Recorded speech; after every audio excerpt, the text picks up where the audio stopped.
ఓం శుక్లాంబరధరం విష్ణుం శశివర్ణం చతుర్భుజం ప్రసన్నవదనం ధ్యాయే సర్వవిఘ్నోపశాంతయే అగజానన పద్మార్ధం గజానన మహర్నిశమనేకదంతం భక్తానాం ఏకదంతముపాస్మహే. ఓం గురుబ్రహ్మ గురువిష్ణు గురుదేవో మహేశ్వర గురు సాక్షాత్తు పరబ్రహ్మ తస్మశ్రీ గురవే నమః. జనక మహారాజు నదీ స్నానం యొక్క మహత్యమును విన్న తరువాత వశిష్ఠుల వారిని చూసి, ఓ మహాత్మా, అమృతం వంటి మీ పలుకులు వింటుంటే ఎంతో పరవత్యం కలుగుతుంది.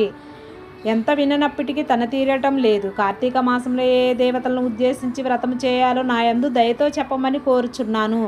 నాకు కార్తీక మాస ప్రభావం వివరించి ప్రార్థించారు. వశిష్ఠుల వారు ఆ మహారాజు కోరిక విని తన కార్తీక మహత్యమును వివరించసాగారు. మహారాజా, సకల పుణ్యాన్ని ప్రసాదించే కార్తీక మాస ప్రభావం గురించి చెబుతాను, సావధానముగా విను.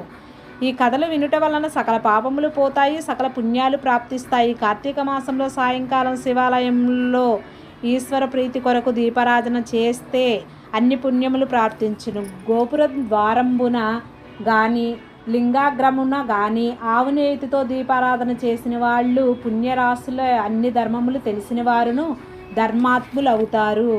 ఆవు నెయ్యిని ఉపయోగించి శక్తిశాలని వాళ్ళు నువ్వుల నూనెతో కానీ చివరకు ఇప్ప నూనెతో కానీ నారింజ నూనెతో కానీ ఈశ్వర ప్రీతి కొరకు దీపారాధన చేయవచ్చును. వీటిలో ఏది దొరకనప్పుడు ఆముదంతో నూనెతోనైనా దీపారాధన చేయవచ్చును. ఈ వ్రతం పుణ్యం కొరకు కానీ ఆర్భాటము కొరకు కానీ ఏదైనా ఫలితాన్ని ఆశించి కానీ పేరు ప్రఖ్యాతులు కొరకు కానీ ఏ విధంగానైనా సరే తెలిసి చేసిన తెలియక చేసిన దీపారాధన మహిమను పొందగలుగుతారు. దీనికి చక్కని ఒక కథ ఉంది, చెబుతాను విను అంటూ ఈ విధముగా చెప్పసాగెను.